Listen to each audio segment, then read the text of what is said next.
The headlights in this 220,000 mile Vauxhall Vivaro electric are rubbish. Can I make them any better without breaking the law?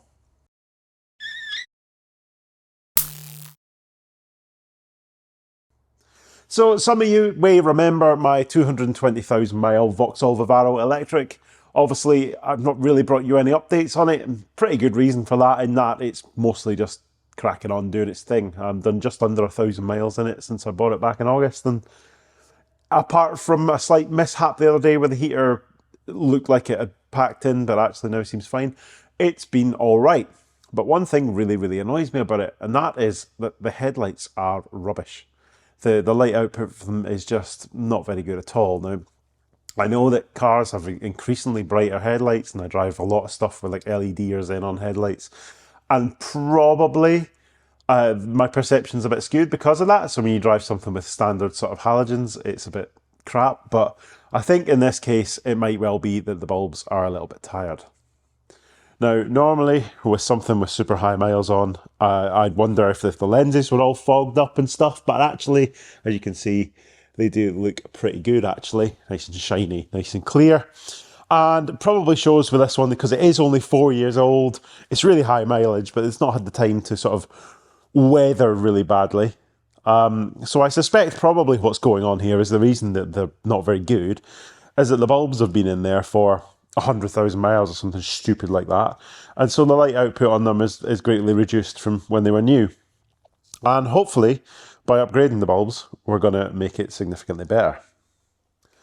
Now, I know that the default response to having crap headlights would be just get some of those LED retrofit bulbs from Temu or AliExpress or Amazon or whatever, whack them in, it'll make it much brighter, and away you go. Now, I'd be lying if I said I didn't think about doing that. In fact, that was the first thing I thought about doing. However, before you all jump on me in the comments, I am fully aware that it is not legal to put LED headlight bulbs in housings that were not designed for them. So because these are standard halogen headlights, I can't just slap LEDs in there. It's an MOT failure now. Nobody really cares, but this is a business vehicle and it should probably be compliant with the law and all that shit. So we're going to go down the route of upgraded halogen bulbs. Now, if you read all the reviews,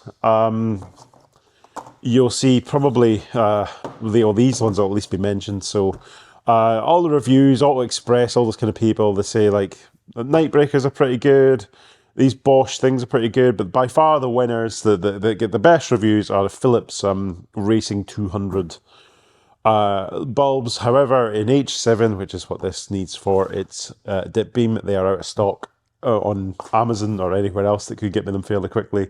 So this is what we've got. We've got the Bosch plus 200 Gigalight for the dip beam and Osram Nightbreaker Laser H1 for the high beam. Now, I'm a bit less bothered about the high beam, to be honest with you. The ones that are on it are actually fine. It's the dip beam that kind of sucks.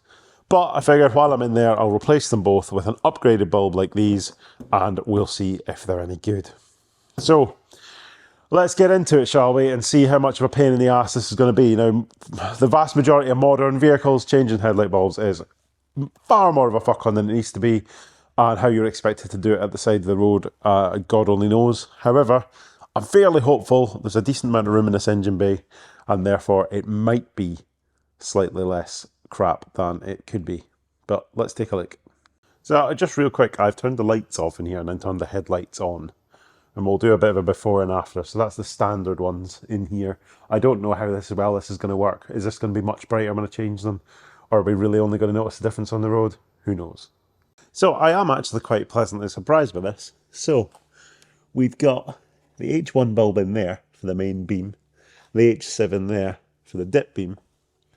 And it actually looks like you can get your hands in there and get to where they are, which is quite remarkable on both sides as well. Now, I think we've actually got a cover missing here.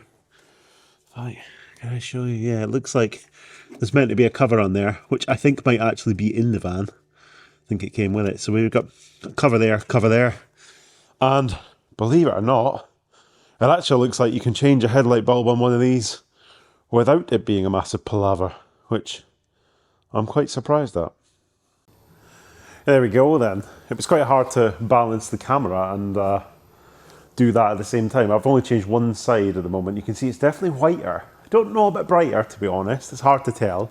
Be interesting to see what it's like out on the road, but it is definitely whiter light coming from that one on that side versus the OG one on this side. Hopefully we are making an improvement. Just going to do the other side, get the covers back on, and then we'll see if it's actually any good. There we are, that's all 4 bulbs changed now, and as I said before, they certainly look whiter, maybe a little bit brighter. Be interesting to see what they're actually like on the road, so I'll take it for a quick road test now, and we'll see if this has all been worth it.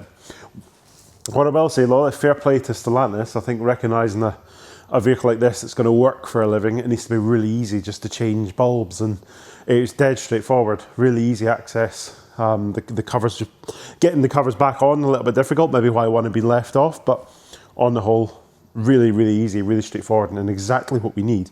These cars you get where you've got to disassemble a wheel arch lining at the side of the road just to get to a headlight bulb is just not on at all. So top marks to Stellantis on that one, I would say. It's very rare that I've got praise for them, but I think on this occasion, credit where it's due. So what's the verdict then? Was that worth the actually relatively little hassle? It wasn't difficult at all, but I'd say yeah. Are they 200% brighter than standard bulbs?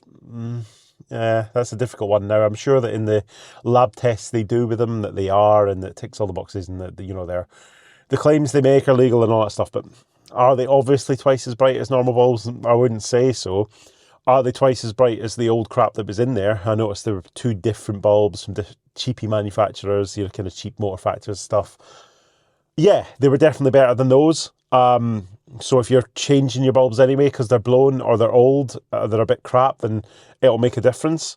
Should you rush out and get these brighter than standard bulbs if you're reasonably happy with the bulbs you've already got? Nah, probably not. But I think they've made a decent difference to this van. Would I have made the same difference by just fitting cheap bulbs, but new ones? Possibly, don't know. Time will tell how long they last. Some people say that these don't actually last that long. All these kind of higher output bulbs, the life is a bit shorter, so it'll be interesting to see how that goes. But on the whole, I think it was worth it. I don't know if I should have bothered doing the main beam. It's brighter for sure, but it probably wasn't worth the money for something you don't use that often. But anyway, they are done, they're better, and it's certainly another thing off the list that this 220,000 mile van needs to just make it a little bit easier to live with. It's performing reasonably well on the whole, apart from, like I said, a little scare with the heater the other day, but that seems to have sorted itself out. So we like it when it repairs itself. Headlights are bearable for now, which is good, and I managed to not break the law by fitting those horrible LEDs that everybody moans about so much. So I would call that a win. Keep an eye out for more videos with this, actually. I've got a few things planned to sort of tidy this up a little bit, just make it a little bit easier to live with. Might think about like making it a bit nicer looking too, like polish all the sign writing out of the paintwork, and maybe tint the windows and stuff like that. So we'll see. It's doing a good job at the moment, and I think it's going to be sticking around a while, so it'll make sense to invest a little bit of time in it and just make it a little bit nicer. Might even get it sign written. I'm still kind of wondering about that at the moment. Certainly the Zoe from the, oh my god, I bought this disaster Zoe and it's terrible, that is going to be a courtesy car, and there'll be some more content on that fairly shortly, and I'm looking at getting it sign written as well, so I wonder if the sign place will do me a bit of a deal for doing 2 cars, or a car and a van in a reasonably similar way. We'll see. That's all for this video. I know it's not the most exciting content ever, but I thought it was a little bit more interesting than just me reviewing some Chinese product I've been sent. The bulbs that featured in this video I just bought from Amazon. There are links in the description, Amazon affiliate links, so earn me a tiny bit of commission if you do want to buy them, but I wasn't sent them or anything like that. I just bought them for this van, and actually they seem pretty decent. If you've got the H7, H1 set up like this, I don't know if I'd bother doing the high beam. I don't know if it really makes that much difference. But if you spend all your time on country lanes with your high beam on, then maybe it will. But that's it for this video. Thank you very much for watching. I'll see you next time.